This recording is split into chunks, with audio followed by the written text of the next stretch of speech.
She's a pro, right? It is time now to switch gears and move into our celebration service. As I said, I'm Reverend Marla Mason. It's a blessing and a privilege to serve as your minister here at Unity of Bellevue. Welcome to the love vibration, the grace vibration, the power vibration that unity is. We are here to love God, to love one another. We are here to grow in our spiritual understanding, and we are here to serve the common good. We are here to learn and grow in spirit. And so I'm so grateful to welcome you into our community and to just invite you to open your heart to a powerful experience of spiritual truth and spiritual community today. We have a number of folks helping us out today to make this service happen. The first person I want to introduce is Lori Coleman. She was our meditation facilitator this morning. Thank you, Lori. Give her some love. It was a beautiful meditation. Wow, that was really good for me. Thank you, Lori. Really grateful for you. Our board host this morning is Jean Polmatier. You just heard about her upcoming trek to Unity Village. And she's also going to be hosting our offering today. Welcome, Jean. Happy to see you.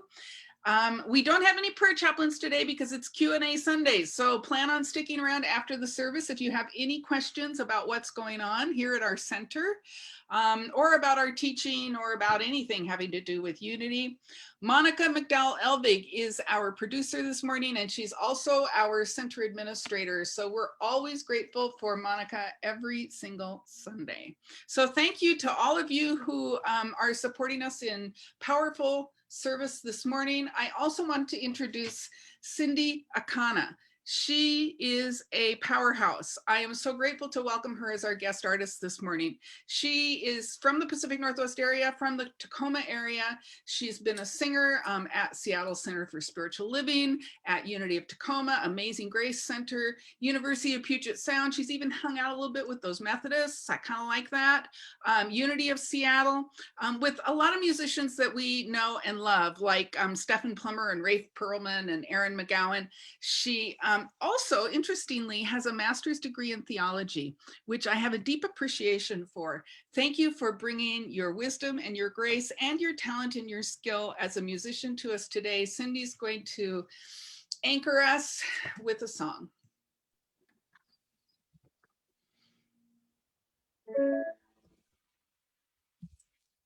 Money doesn't define me or determine what I'm worth.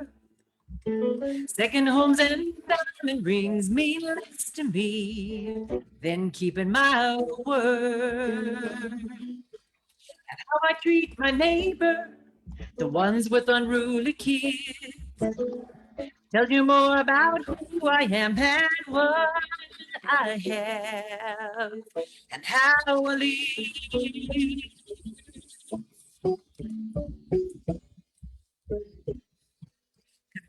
Believe that what's inside colors our lives. If grace and gratitude, love will show. Believe that we can change darkness and pride. Giving colors of the soul.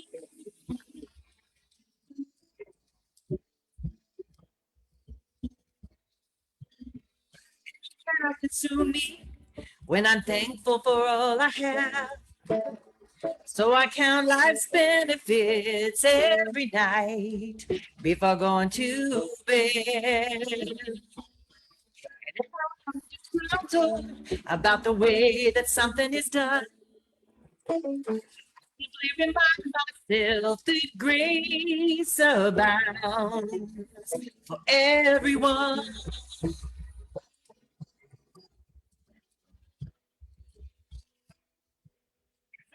Believe that what's inside is our lives. If grace and gratitude, love will show.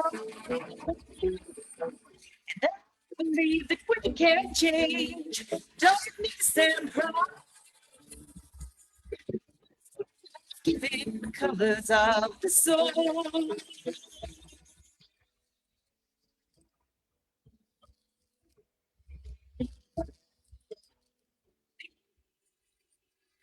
Begins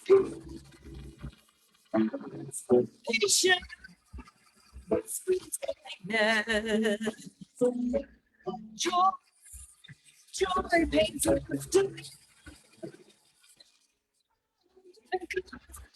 happiness.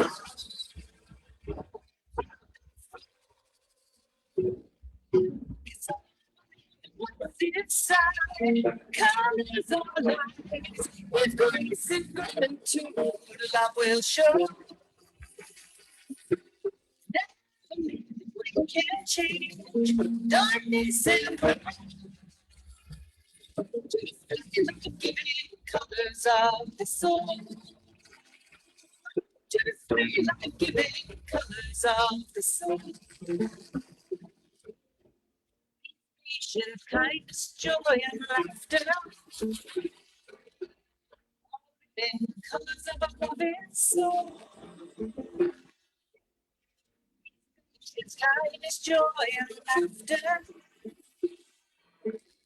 All within colors of a loving soul.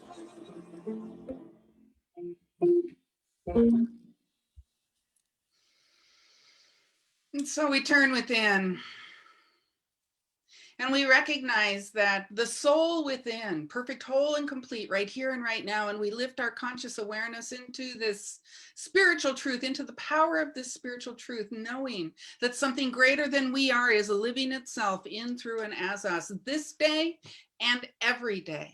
And so it's in this conscious awareness that I claim a blessing on this time here today. I know that all of us who are gathered together are gathered with an intention to love God more, to love one another more. We're gathered with the intention to grow in spiritual understanding and to serve the greater good. And as we come together with this intention and in this purpose, we cannot help but be blessed. It must be so. And so I simply claim the blessing and I call it good. And I open this gathering with a grateful heart, and so it is. Amen. Good morning, everybody. Welcome. Before we do our affirmation, I do want to note, you might have seen my note in the chat that we do seem to be having a few little sound issues with Cindy this morning.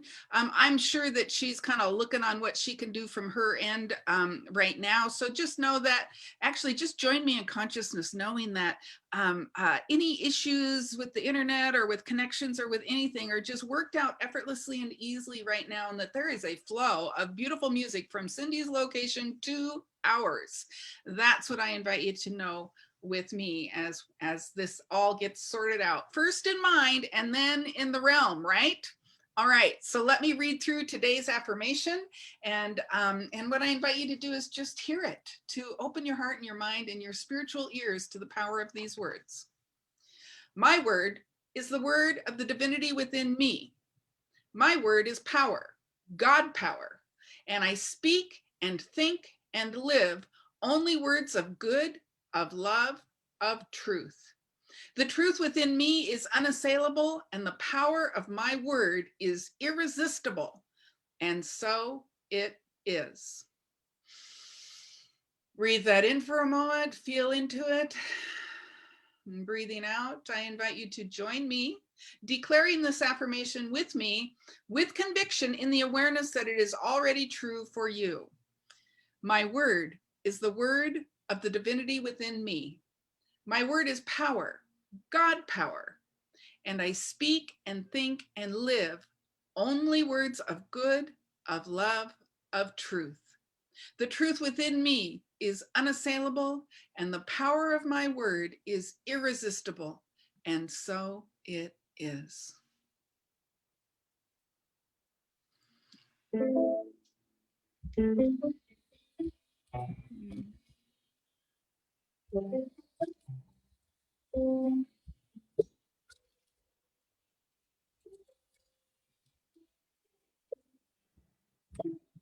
I read he touched the ungodly and defended women in shame in an age when hardly anyone dared.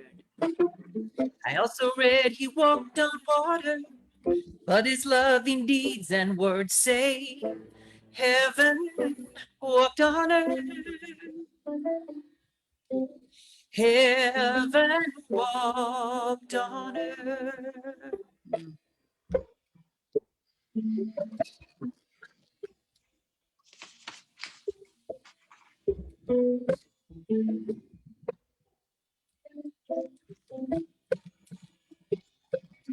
Buddha taught much about suffering to overcome the power of pain, giving up the family throne for good. And through his life, like Mahatma Gandhi, peace became more than just words I say. Heaven walked on earth. Heaven walked on earth. Yes, heaven walked with kindness and heaven see.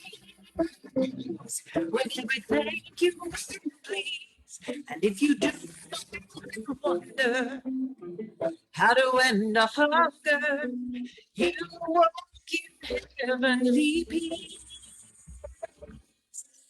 You walk in heavenly peace. My servants suit to the home. And love to his love. Sweet helps those who are challenged. He tries to rid the road.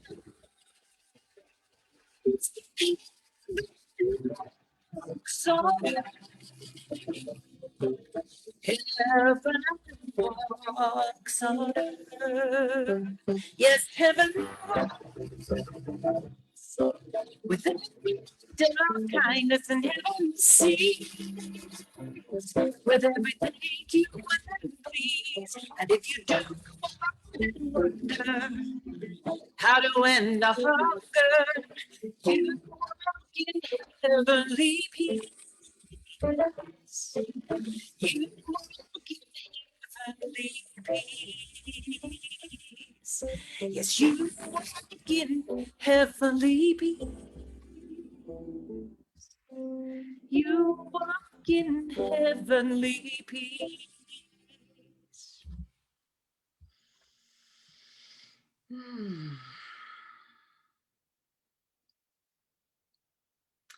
Thank you, Cindy. I'm so grateful that you are with us this morning. Heaven walks on earth, y'all. And we have the opportunity, the option to walk in heavenly peace.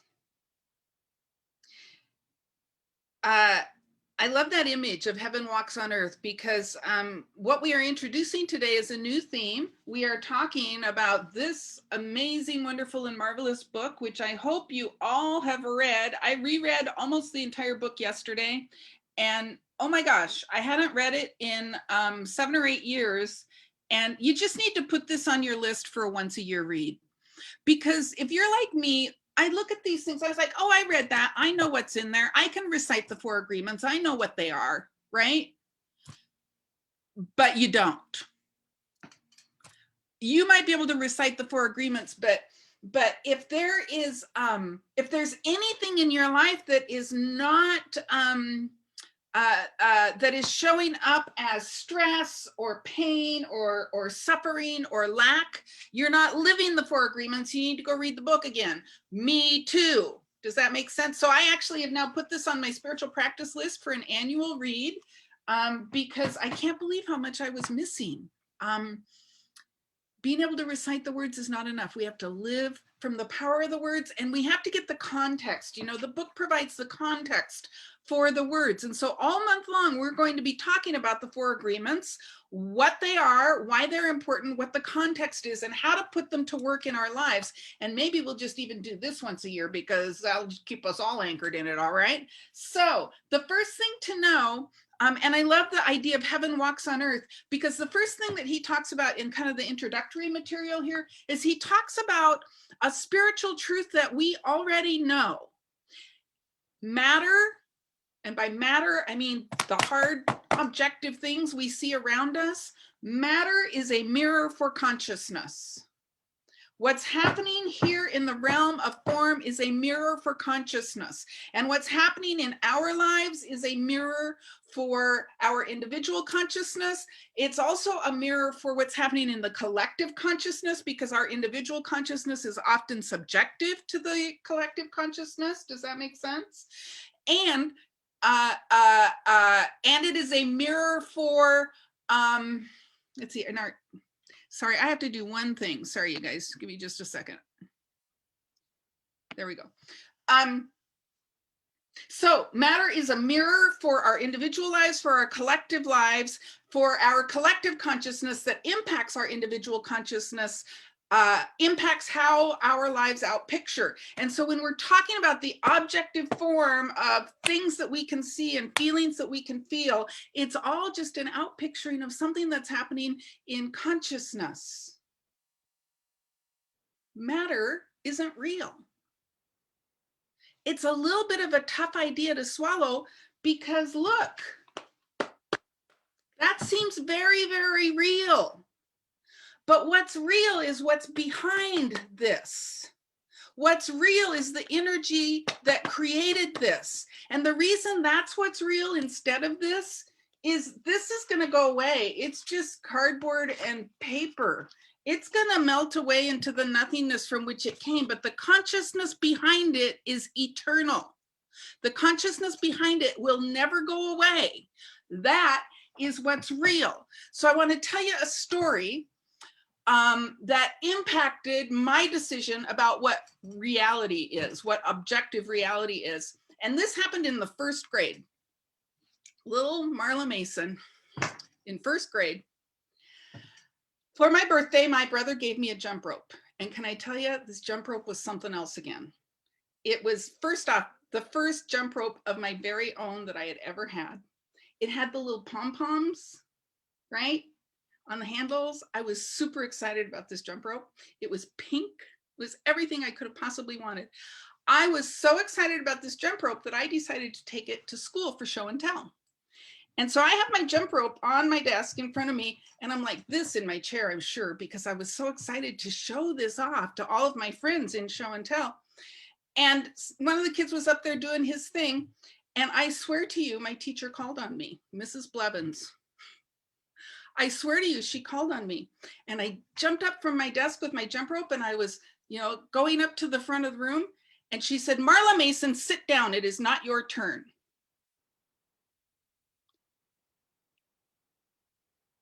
And I was embarrassed and I was ashamed. And all of my enthusiasm for my new jump rope just got sucked down deep somewhere into my gut. Now, let me tell you, Mrs. Blevins was a lovely human being, and she was a good teacher. Mrs. Blevins sent me a graduation card when I graduated from high school 12 years later, living in another city. She kept track of me. There was no ill intention in her, but as a little 6 or 7 year old, I made a decision out of that. I made a decision to quell my enthusiasm for life, because I might get embarrassed. I might be shamed if I get too enthusiastic. Here's what I love about that word enthusiastic. Perhaps you know this: enthusiasm, entheos. Theos is the word for God, right? Theology. We talked about Cindy's master's degree in theology, right? Entheos. Enthusiasm is like when we're embodying God. It is inner theos, enthusiasm. And I just came under a spell, to use Don Miguel Ruiz's language. I came under a spell that there is something wrong with my enthusiasm, that there is something wrong with being fully expressed as God would have me express around things that are important to me. I fell under that spell. I became mesmerized. I became hypnotized, that somehow the thing that had happened out here was real. Is this familiar? Your story is going to be different, but I'm sure you can bring to mind something that cast a spell over you, that had you mesmerized, that had you hypnotized into thinking that the dream is real and what is within is not. Now, I want to just say again, Mrs. Blevins is a really well-intentioned human being. She didn't have an intention to hurt me or harm me, right? What we do is we do the things that we think are the right thing to do in the moment, right? That's all we do. Our parents did the right things they thought they should do to raise us in a way that we could, have great lives. But what we do when these kinds of things happen is we allow ourselves to be mesmerized or hypnotized by the dream. We allow ourselves to fall into a spell. And how Don Miguel Ruiz talks about it is he talks about us getting domesticated. We become domesticated, and dare I say, we become domesticated to the mass mind that says this is good, this is bad, this is right, this is wrong, this is acceptable, this is not acceptable. And we forget who we are. We forget that we're each individual expressions of the infinite, and all it wants to do is express freely and effortlessly in us. We forget. We forget that the matter is an illusion and that the reality is deep, deep, deep within us. And so what we've done is we've moved into agreement. We've moved into agreement with something that is not life affirming for us, that is not entheos affirming for us, that is not that is not supportive of us expressing our authentic selves as God would have us express. We've moved into agreement with that, and what Don Miguel Ruiz is recommending is that we move into some new agreements, that we move into these agreements with ourselves internally. But we also, ideally, here we are, we're part of a spiritual community. We have an opportunity to move into these agreements with one another and begin to practice this new consciousness, this new collective consciousness, this new mass mind. We can begin to create a new energy around a new idea that is life affirming and is has the space that allows us to live from our authenticity, to re-embrace whatever it is that was shut down in us as we were domesticated to the mass mind, as we were domesticated to the false idea. What we want to do is begin to make the kinds of agreements that shift our individual experience and shift our collective experience. If we do this together, if we shift our individual consciousness, we empower the shift of the collective consciousness here at Unity, right?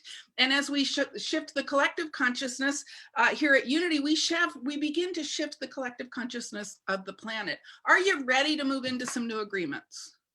Say it with me. I'm ready to move into new agreements. I'm ready to move into new agreements. I'm ready to move into new agreements with life. I'm ready to move into new agreements with life. So the book is The Four Agreements. I want to share a couple things with you from the introduction. He says, why do you come here? There's something in us that calls us to search and to deepen and to grow in our spiritual understanding, right? I think, he's kind of pegged the answer to why are we here this morning? Why do we do this spiritual work? He says, we are on an eternal search for the truth because we only believe in the lies. Let me say this again. We are on an eternal search for the truth because we only believe in the lies we have stored in our mind. Some part of us knows they are lies. And so we go on this spiritual journey, right? We are searching for justice because in the belief system we have, there is no justice. We search for beauty because it doesn't matter how beautiful a person is. We don't believe that person has beauty. We keep searching and searching when everything is already within us. There is no truth to find. The truth already is. He goes on to say, but we have no eyes for the truth. We don't see truth because we are blind. What blinds us is all those false beliefs. Poor Mrs. Blevins, if only she knew what that moment, how many self-repressing behaviors, that moment kind of brought forth from me. he says it's as if we live in the middle of a fog, right? The dream, the illusion, matter. It's as if we live in a middle of a fog that doesn't let us see any further than our own nose. And we live in a fog that isn't even real. It's not even real, but we think it is. It's a dream, our personal dream of life. What you believe, all the concepts you have about what you are, all the agreements you have made with others, with yourself, and even with God. I have to skip forward a little page because I don't want to miss this. We have learned to live our lives satisfying other people's demands. We've learned to live by other people's points of view. We form an image of what perfection is in order to try to be good enough. But we don't fit this image. We created this image, but we don't fit it. Humans punish themselves endlessly for not being what they believe they should be. The way we judge ourselves is the worst judge that ever existed. The dream, the fog, the stories, the false beliefs, the spell is not real. It seems real because we give it power. These new agreements we are about to make with life will help us pierce that fog, will help us lift the spell, will help us step out of that mesmerized state into something that is much more life affirming for us. And the first agreement, I know a lot of you have read this book. What's the first agreement? Be impeccable with your word, right? Be impeccable with your word. And here's what I love right here on the inside cover. This is on the inside cover. He defines each of these 4 agreements, okay? Be impeccable with your word. Here's what Don Miguel says. Speak with integrity. Say only what you mean. Avoid using the word to speak against yourself or to gossip about others. Oh no, I can't gossip. Shit. Use the power of your word in the direction of truth and love. Speak with integrity, say only what you mean. Avoid using the word to speak against yourself or to gossip about others. Use the power of your word in the direction of truth and love. Be impeccable with your word. Let's take that apart just a little bit. Think about the word, right? What is a word? A word is just a symbol for something, right? When I say book, what comes to mind for you? Something like this. When I say water bottle, something like this. The words are a symbol for something. Sometimes words are symbols for ideas. Sometimes words are symbols for God qualities like peace and love and joy. But they're just symbols. When I say water bottle, it's not the thing. It's representative of the thing. It's a symbol, if you will, of the thing. And so because our consciousness is creative, the words that we speak are so very, very important because the words we speak are reflective of what's happening in consciousness. And so that has a tendency to be what we manifest. And so when we speak these words, the Greek word is logos. Think logo. The word logo is an emblem, right? It's a sign for a company. Logos is an emblem. It's a sign for a word. And actually, I love it. He quotes the Bible in here. He said, at the beginning of the book of John, which is the most kind of mystical of the 4 Gospels, it says, in the beginning was the Word. In the beginning was the Word. Do you see creation? The Word was before creation. And the Word was with God. The Word was with the Creator. And the Word, what? The Word was God. In the beginning, before creation, was the Word. And the Word was with, like what is with? It's a verb, it's present, God. And the Word was God.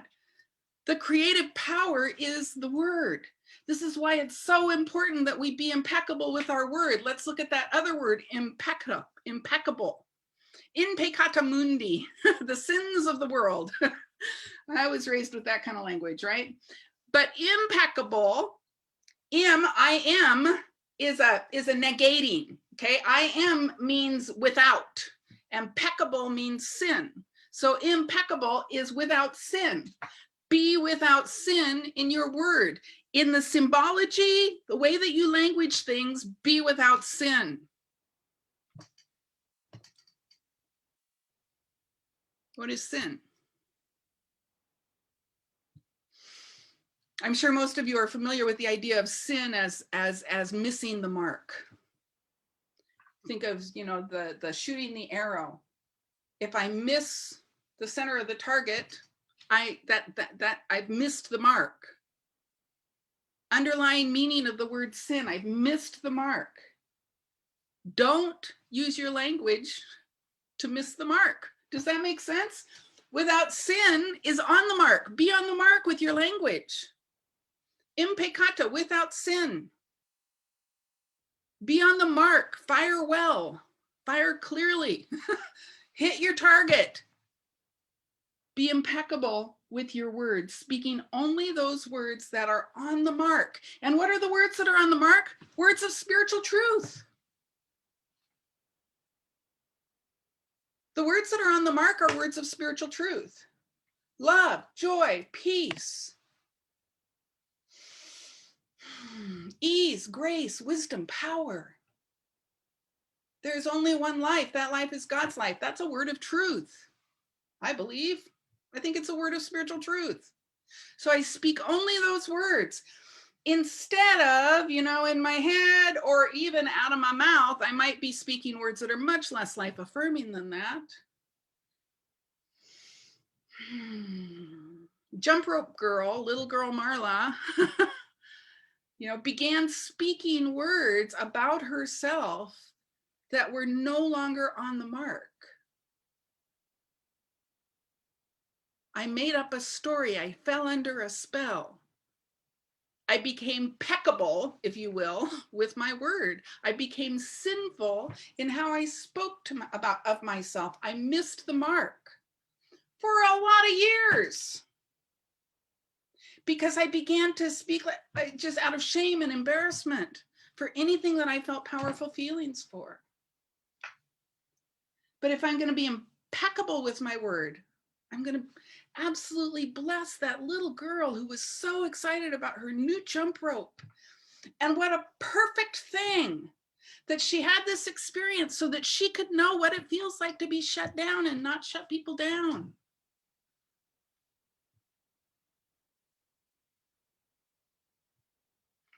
And then I become impeccable with my word. I begin to recognize, perfect, whole, and complete. Enthusiasm is divinely instilled in my heart and in my soul. And I am so grateful for the opportunity to be able to express that enthusiasm. So this is the notion about being impeccable with our word. And he talks about it in, I love that it's on the cover, but I really did read the book too. He talks about it in a few different ways. He says, in order for us to be impeccable with our word, there are a few things we need to do, right? Speak with integrity, say only what you mean. Avoid using the word to speak against yourself or to gossip about others. Use the power of your word in the direction of truth and love. That's a pretty short list. That's 4 pretty darn simple, straightforward things. And it's one of the things I love about this book is that it's really operational. Like you can put it to work today. So let's start with, what for me actually can sometimes feel like a biggie. Avoid using the word to speak against yourself or to gossip about others.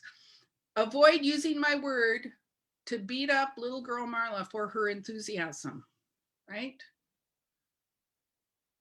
Avoid using my word to gossip about myself. Do you see how that's gossip about myself? Oh my God, you're so stupid. You're so dumb. I can't believe you did that. Do you see that? I'm gossiping about myself, aren't I? I'm just doing it by myself in my own mind. Stop gossiping about yourself. You're perfect, whole, and complete. You're created in the image and likeness of that which is perfect, whole, and complete. You are having an experience here in the illusion and the part of the soul of you that is having this experience is perfect, whole, and complete. The human of you is working on that, and you are the only one who can teach yourself that you are perfect, whole, and complete. So stop gossiping about yourself and stop gossiping about others. Here's the interesting thing about gossip. It's all created in consciousness, right? It all happens in consciousness first and then out in the world. And so if I'm gossiping about someone, what I'm really doing is I'm telling the stories that illustrate how I actually feel about myself. What I'm doing is I'm revealing the fear and suffering that I feel in my own heart. Otherwise, I wouldn't resonate with it and I wouldn't feel the need to tell the story. So I'm just showing the world who I am. Gosh, sometimes that's a hard thing to take sometimes. I'm just showing the world who I am. Did you know she? Did you know he? What did he say? Oh my God, really? Did you? And then what did he do? It's like we do those things and we're just showing the world how we are living our own lives in fear, how we are living under the spell, how we are mesmerized into thinking that anybody out there could be bad or wrong. That's part of the spell. We've been hypnotized into thinking somebody out there is bad or wrong. Our job is to know the spiritual truth, speak words of spiritual truth, and not, oh, ain't he blessed? Oh my gosh, what a blessing. You know what I mean? Not that kind of thing with it's just still loaded with that judgment, right?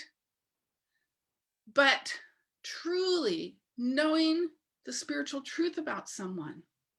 Truly speaking only words of truth. And I was reminded when I was reading this yesterday of my grandmother's whole thing about if you can't say something nice, don't say anything at all. And I was thinking, you know what? Not just coming out of your mouth, but in your mind. If you can't say something nice, if you can't think something nice, get yourself in meditation, empty your mind until you can.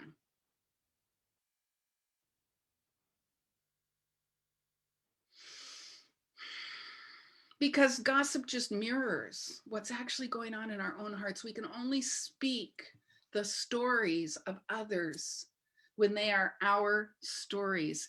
And that is a measure of our self-worth. It tells us what we believe about ourselves. It is, Emma Curtis Hopkins. I'm a big fan of Emma Curtis Hopkins. I think you guys know. When she's talking about accusations, she's talking about, gossiping and talking about people. She uses the word accusations. And I really want to share this from the Blue Book. She says, accusations are prejudices against people, which keep the highly efficient judgment from speaking. Accusations are prejudices against people, which prevent highly efficient judgment, right thinking from speaking. When I'm all caught up in accusing others, I am unable to judge with right judgment the spiritual truth of someone. She goes on to say, these accusations do not emanate from the one mind. Accusations, gossip emanates from this realm of form that isn't real. They take place in this realm of form that isn't real. They are not emanations of the one mind. And I don't know about you, but when I think about growing in spiritual understanding, I want to become a more powerful emanation of the one mind. So that's avoid using the word to speak against yourself or to gossip about others. What are we going to do instead? Honest to Pete, you guys, if we have something that we do need to, resolve or talk about, and we have this is in our resolution process, in our membership handbook, right? If there's something that we need to resolve, we need to go to the source with our concerns. What's really interesting, and you guys, I can only say this because I've been the one who does this. When I call and say, gosh, did you hear about blah, blah, blah? Do you think he really did that? Why am I asking that person? Why don't I call the person who might have done something and say, hey, you know what? I heard you blah, blah, blah. Did you really do that? It seems like such a simple idea, but the spell is so mesmerizing that you know, it can be really difficult for us to lift ourselves out of the dream and into the one mind and allow the projections of the one mind to tell us what to say and who to go to and how to think. So we go to the source with our concerns. And you know what? We may not be satisfied with what the source has to say, but that's okay because it's all happening, you know, in the mirror. It's all happening in the mirror. We don't have to be satisfied. You know, the universe is not here to satisfy us. Ah, what? The universe is not here to satisfy you. If you're not satisfied with what you learn, it's an opportunity to look, what is the spell I am under? You know, what is the projection of my consciousness? It's an opportunity, and this is not about blame or shame. It's just, you know, we're all living in this, we're all doing this dance together, right? And our only job is to figure out our part of the dance. What are the steps I need to be doing? I don't need to figure out your steps or her steps or his steps or their steps. I got to figure out my steps and do the right steps. And if somebody's walking on my feet, am I doing the right steps? Am I doing the right dance? That's my only concern. Then the others that he says, you know, in some ways, these are tougher. Speak with integrity, say only what you mean. Oh my gosh, you guys, I had such an experience just this week. I thought I said what I meant. And in the middle of things, when I realized I hadn't said what I meant, I just went, oh, I didn't say what I meant, darn. And then everything went sideways, right? What if the moment, see, this is when it's still fixable. What if the moment I realized I didn't say what I meant, what if immediately I said, oh, wait, stop the bus. I didn't say what I meant. Here's what I really meant. Okay, good. Let's go on the bus again. Do you see, it's easy to fix then. Once the thing's over, you can't go back and fix it. Do we have the courage to speak with integrity, to say what we mean, and when we realize we haven't said what we meant, to just stand up and say what we meant in a way that's loving and affirmative? Because the last one is using the power of your word in the direction of truth and love. Gosh, I didn't say what I meant. Let me restate it, and this time I'm going to get in there what I meant, and I'm going to do that with truth and love. But if I'm not willing to do that, I'm never going to get what I meant out on the table. And things are going to go sideways. And they did. Dang. And so we speak with integrity. We say what we mean. We use the power of our word in the direction of truth and love. We praise everything. Praise everything. What? I don't want to praise everything. Here comes a little more Emma Curtis Hopkins. Ready? She says, complaining and whining are only exhibitions of great desert spots in your character. Complaining and whining are exhibitions of great desert spots in your character.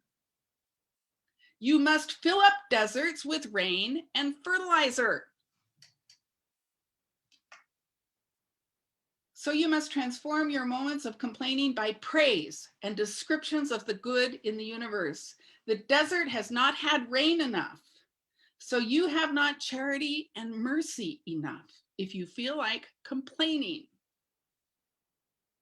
I'm going to say that one again. The desert has not had rain enough, so you have not charity and mercy enough if you feel like complaining. If things in your past, jump rope girl, if things in your past have made you feel sad and hard, you must say the good they have done you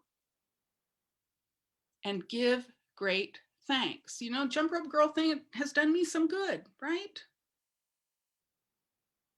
You must say the good they have done you and give great thanks. Stop whining and complaining. Oh my gosh, I am such a good whiner. Ask Patty, she'll tell you. And whiner Marla is stuck in the illusion, in the Maya. Spiritual truth, and she has no power. The only thing she knows how to do is whine and complain. Spiritual truth, Marla, has some power, some entheos, some enthusiasm. And so we have to praise everything. And we praise everything with those words of spiritual truth. Look for the good and praise it, according to Karen Drucker. And then he says we must have integrity. And you know, it's interesting, that word integrity, the root word is intact. Intact. And intact means whole, right? Something is intact, it's whole. We must speak words of truth, because the universe knows when we are out of integrity with it. Does that make sense? When we are, consciousness is cause, y'all, right? And when I am speaking from a consciousness of, as Emma says, not enough mercy, not enough charity, when I'm speaking from a consciousness of judgment and lack, the universe knows that, right? And it is done unto me as I believe. And so I'm going to experience more judgment and more lack in my life. See, the universe knows when we're out of integrity and holds us accountable by producing more and more opportunities for us to be out of integrity, for producing more and more opportunities for us to be judgmental or mean or unkind or withholding. We are the ones who can stop that cycle by filling the desert with rain and fertilizer, the rain and fertilizer of spiritual truth. This is the way that we give the universe what it is we wish to reap. This is the way we plant the seeds that will grow the kind of life that God would have us live. And so let's have a short prayer to seal this message. As we take the sacred breath together, we open our hearts to the power of the idea of being impeccable with our word. We allow ourselves to be lifted into a new awareness, a new consciousness of spiritual truth, the spiritual truth of love, of peace, the spiritual truth of power and grace. And we allow ourselves to recognize that we are at one with this love, this peace, this power, this grace. We cannot be separate from it. We have our being in the mind and the body of God. And so we are at one with all that God is. In this consciousness, we now know that we speak with integrity. We are impeccable with our words, saying what we mean, releasing judgment, committed to speaking and thinking as God would speak and think. For duplicating its nature is our spiritual quest. And we are open to this quest for truth because we know it exists. And we know that we do not yet fully embody it. And so we simply allow ourselves to undertake this journey with a sense of joy, a sense of curiosity, a sense of inquisitiveness, speaking words of truth, speaking with integrity, being impeccable with our word, being without sin in all we think and say about ourselves or others, hitting the mark every moment by speaking only words of spiritual truth.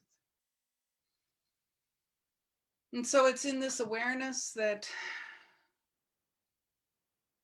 I see each member of this spiritual community moving forward in joy this week, transformed, renewed by the power of this word, borrowing the mind of God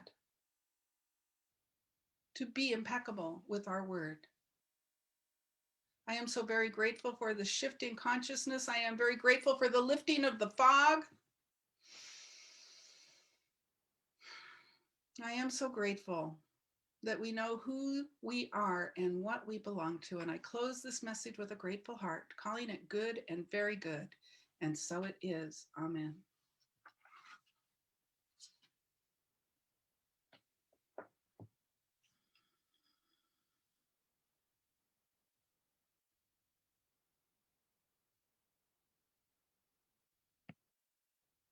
Cindy, we're ready for you.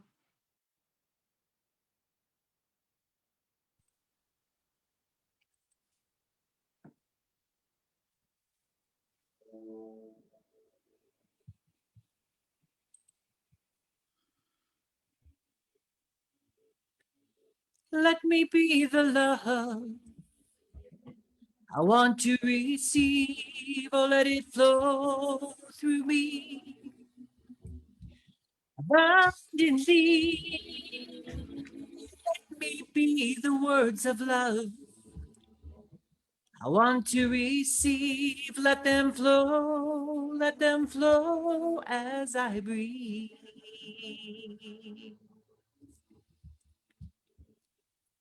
Let me be the words of peace I want to receive, or let them flow through me abundantly. Let me be the words of peace I want to receive, or let them flow as I breathe. I breathe out words and I let them flow till the words me be. Let me be the words of love. Let me be the words of love I want to receive, or let them flow through me.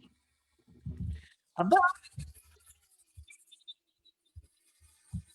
be the words of love I want to receive, or let them flow as I breathe.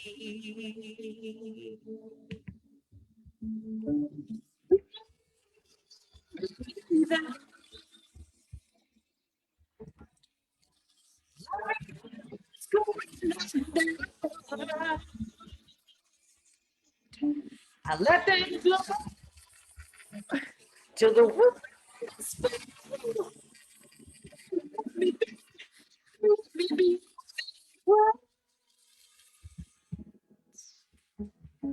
Let me be the loving words I want to receive, or let them flow through me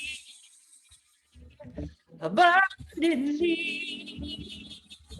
Let me be the loving words I want to receive, or let them flow as I breathe. Let them flow as I breathe. Let them flow as I breathe.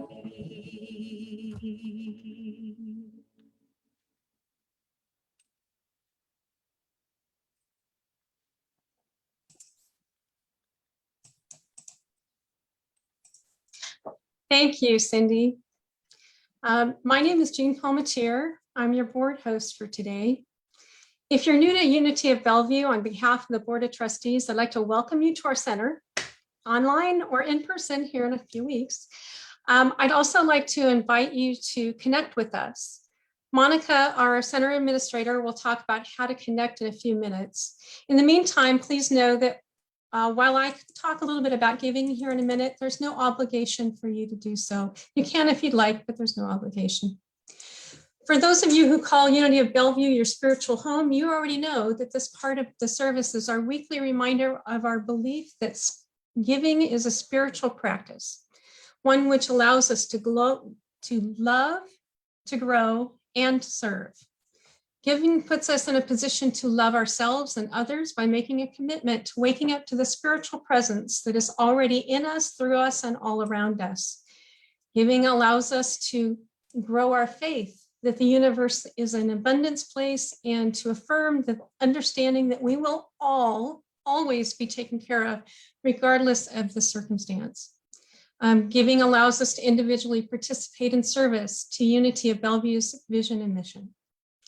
So with that thought in mind, and with the love, grow, and service theme in mind, please join me in affirming out loud our offering blessing, which is on the screen. I give freely for the joy of giving. I know that seeds sown in love produce an overflowing harvest of good for me, for this center, and for all people. Lovingly I give, joyfully I receive. And so it is. And I take this moment to give thanks for the gifts, for the giver, for the divine flow that is happening right now in the loving and generous support of this spiritual center. I am so grateful, and I consecrate these gifts to the good use of Unity of Bellevue, knowing that we are blessed, even as we are a blessing to the world, through the gift of our own tithe. I call it good, and so it is. Good morning, everyone. My name is Monica McDowell Elvig. I am your center administrator. I am so glad to be here with you. We open our hearts to you. We extend a warm welcome to you. If you are visiting with us for the first time, we invite you to walk with us. We are almost at the end of our totally online services, and we are opening our building soon, and you are welcome to join us in person or online. If you would like to find out more about us, we invite you to our website, unityofbellevue.org. At the bottom of every page is a sign-up form for our weekly e-newsletter. That's the best way to stay in touch with us, especially while we're still online. And we'd love to hear from you, and I would love to send you a welcome packet if you do sign up for that newsletter. So reach out to us. Today, following service, we'll have a 3-minute break, and then it's Q&A Sunday. It's your opportunity to ask questions of our board. We invite you to stay after. That means next week, we're back to our virtual prayer circle following service. Our prayer chaplains are still available to pray with you, even though they won't be here after service today. You can send them a prayer request at prayerchaplains@unityofbellevue.org. You can also fill out the prayer request form online. If you would like one of them to call you to pray with you or just to talk with you, please put that in your message. We have several groups meeting this week. I've put the links for everything in the chat, and I will put it in the comments on Facebook in just a moment. We have Sisters in Spirit tomorrow night at 6:30. If you are a woman or woman identified, we welcome you at 6:30. We also have Living What Matters on Wednesday at 1 p.m. That's our weekly free drop-in group with Reverend Marla, doing a new spiritual practice each week with Mark Nepo's Living the Book of Soul by Mark Nepo. And then we have the men's group this Saturday at 8:30. Zoom links are in the chat. Sabrina has an announcement. Sabrina? Yes, hi, my name is Sabrina, and I'm the Youth and Family Program Director. And I am coming today to you as a collector of wishes and appreciation of our fathers and dads in our life. So let me get in the right mood. So how about this? Last year, I created a wonderful video with all the crafts and videos and photos that you send in. And I'm happy to do this year again, since we are unfortunately still virtual. And so send me your appreciation. It doesn't have to be your dad. It can be an uncle, a grandfather, or whatever male figure you had in your life. No matter how old or still with us or unfortunately not, we are going to appreciate all of them. In 2 weeks is Father's Day. So please don't do it too late. Send them in, and I'd be happy to create something for you. And with that, I'm going to get back to my normal self. And I wish you a wonderful weekend. Thank you. Thanks, Sabrina.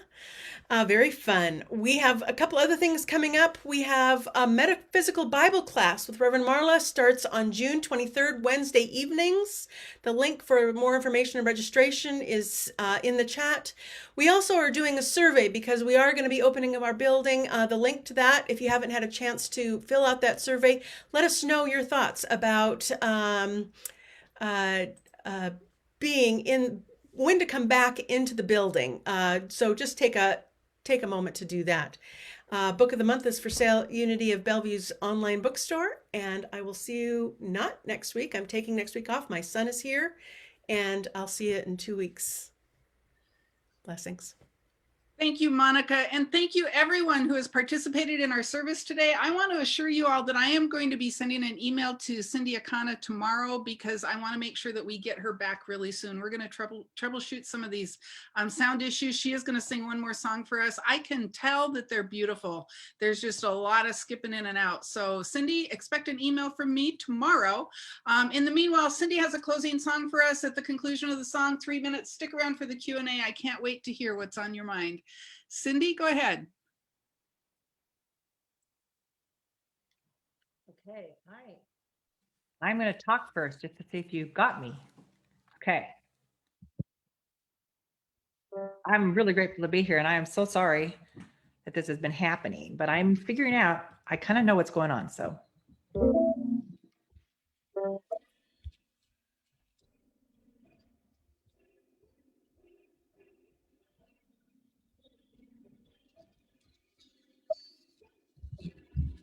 40 days in the wilderness, trekking on my own. Time to think and to reflect on what has come and gone. And if I dare to hear the joy of a songbird, not my whiny voice, shift happens. Zoom, zoom, boom. Shift happens. Zoom, zoom, boom. There are times you bicker with your friends, a boss or spouse. When it's too much, giving in feels like the only out. But I don't know what you've been told, but by simply giving up control, shift happens. Zoom, zoom, boom. Shift happens. Zoom, zoom, boom. Shift, shift, shift to a table with all of you. Shift, shift, shift into someone else's shoes. Shift, shift, shift to the kitchen from the light. Shift, shift, shift from a gavel to a plow. Shift, shift, shift from a gavel to a plow. Shift to the left or to the right, get a different point of view. Shift on down or into overdrive, it's an old toodle-doo.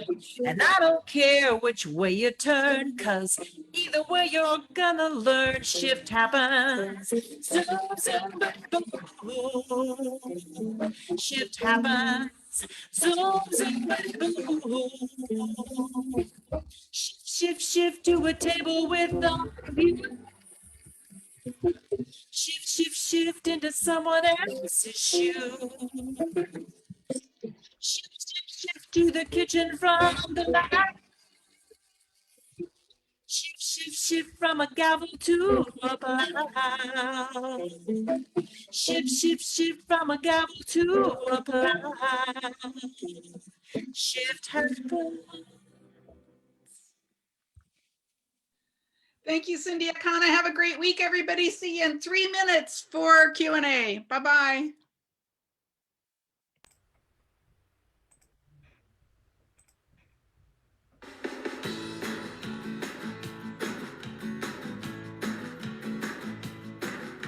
I know all about how it feels to be free. Now that I've broken all the chains that held me, I know how to say all the things I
to do every day. Choosing peace, I am starving in you.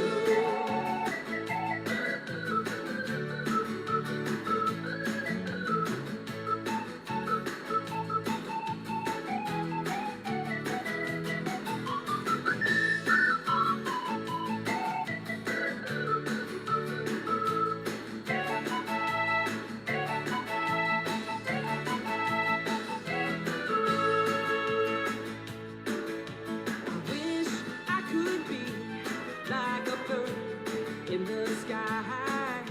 How sweet it would be if I found I could fly.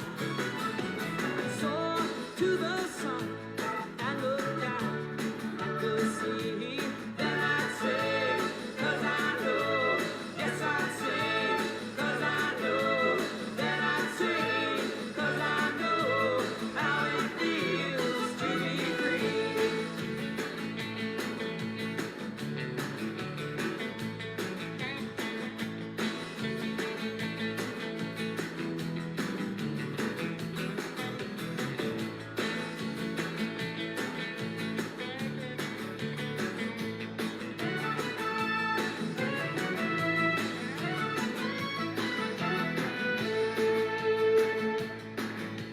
I wish I could be like a bird